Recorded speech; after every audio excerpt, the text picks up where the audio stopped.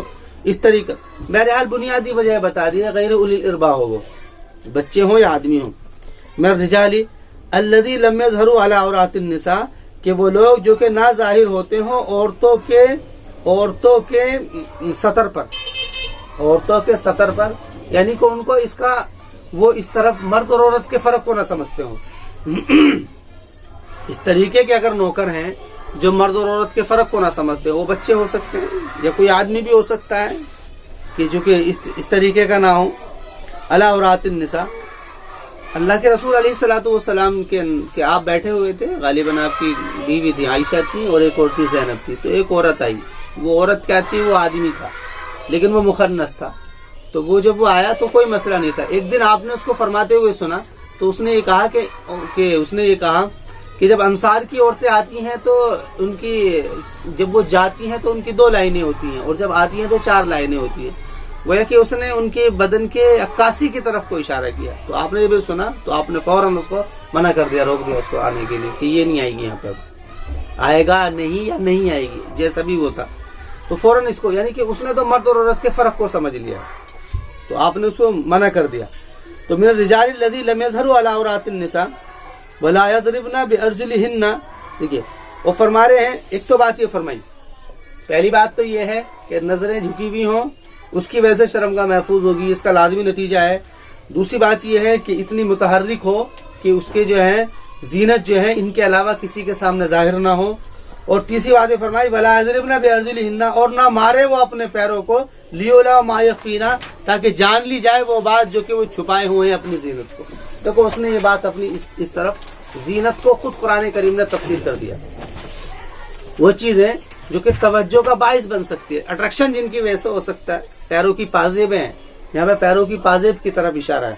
تو نہ مارے وہ تاکہ جان لی جائے وہ جس کو وہ چھپا رہی ہیں اپنی زینت میں سے. وَتُوبُوا إِلَى اللَّهِ جَمِيعًا أَيُّهَا الْمُؤْمِنُونَ لَعَلَّكُمْ تُفْلِحُونَ، اور تم توبہ کرو اللہ تعالیٰ کی طرف سب کے سب اے مؤمنین، لَعَلَّكُمْ تُفْلِحُونَ، تاکہ تم کامیاب ہو جاؤ. توبوا إِلَى اللَّهِ، یعنی فرما رہے کہ اگر غفلت میں ایسا کوئی کام ہو جاتا ہے، توجہ کی نہ ہونے کی وجہ سے اگر ایسا کوئی معاملہ ہو جاتا ہے تو تمہارے ذمہ لازم ہے وَتُوبُوا إِلَى اللَّهِ جَمِيعًا، کہ تم اللہ تعالیٰ کی طرف توبہ کرو سب کے سب ایھا المؤمنون، اے ایمان والو، لعلکم تفلحون، تاکہ تم کامیاب ہو جاؤ. ایک بات تو یہ فرمائی. دوسری بات یہ فرما رہی ہے کہ یہ اس کی بنیاد ایسا ہو کیوں رہا ہے، یعنی کہ زنا کے لوازمات ہو کیوں رہے ہیں. اس کی وجہ قرآن کریم نے ذکر کی ہے کیونکہ وقت پر شادی نہ ہونا ہے، یہ بنیادی وجہ ہے. ایک جگہ بات چل رہی تھی کہ بھی فلاں عورت اس کے ساتھ چلے گی، فلاں لڑکی اس کے ساتھ چلے گی، اس کی بنیادی وجہ یہ ہے کیونکہ نکاح نہیں ہو رہا. تو جو ایک اس لیے ہر ملک والوں نے نکاح کی مدتیں طے کر رکھی ہیں اپنے اعتبار سے. کسی کے یہاں 18 ہے، کسی کے یہاں 21 ہے، کسی کے یہاں 14 سال ہے، کسی کے یہاں اور بھی آگے پیچھے ہیں 16 سال. انڈونیشیا میں 16 ہے، 14 جو ہے امریکہ کے اندر ہے، 18 جو تھی وہ ہندوستان کے اندر تھی، اب 21 کر دی ہے. تو ہر جگہ قرآن کریم نے اس کی کوئی بھی مدت طے نہیں کی ہے، بلکہ ایک لفظ کہا ہے وَأَنكِحُوا الْأَيَامَ مِنكُمْ وَالصَّالِحِينَ مِنْ عِبَادِكُمْ، کہ تم نکاح کر دو. ایاما کہتے ہیں اس کو جس کا کوئی شوہر نہ ہو، کہ اس کا جس کا کوئی شوہر نہ ہو. مطلب یہ لفظ کیوں ذکر کیا؟ یعنی کہ جو کہ شوہر کی حاجت رکھتی ہو یا بیوی کی حاجت رکھتا ہو، یعنی کہ بلوغت بالغ ہو گیا ہو، تو تم ان کا نکاح کر دو اپنے میں سے. والصالحین من عبادکم، اور صالحین کا یہ واو جو ہے نا بمعنی ما ہے، صالحین کے ساتھ من عبادکم، اپنے غلاموں میں سے اور اپنی باندھیوں میں سے. کیونکہ یہاں پر جو ہے پورا بس چلتا ہے، یا تو تمہاری اولاد ہو یا پھر تمہارے باندھی ہو یا جو تمہارے غلام ہو، ان کا جو ہے نکاح کر دو. ان یکونوا فقراء، اب ایک جو خیال جو چلتا ہے سب کے ذہن کے اندر بھی کمادا دھمادا تو کچھ ہے نہیں، کیا کریں؟ تو قرآن کہہ رہا ان یکونوا فقراء، کہ اگر وہ فقیر ہوں گے، حاجت مند ہوں گے، یغنیہم اللہ من فضلہ، کہ اللہ تعالیٰ ان کو اپنے فضل سے غنی کر دے گا. واللہ واسع علیم، اور اللہ تعالیٰ بڑی وسعت والا ہے، جاننے والا ہے. اللہ تعالیٰ وسعت والا ہے، جاننے والا ہے. گویا کہ غربت کے ختم کرنے کا طریقہ قرآن کریم نے نکھا دیا ہے. غربت کے ختم کرنے کا یہ اصل میں یہ بھی ایک رکاوٹ بنی رہتی ہے کہ بھئی یہ جو ہے ذرا مسئلہ ہے کہ بھئی، تو کہہ رہے ہیں کہ اگر وہ غریب ہوں گے، فقیر ہوں گے تو اللہ تعالیٰ ان کو غنی کر دے گا.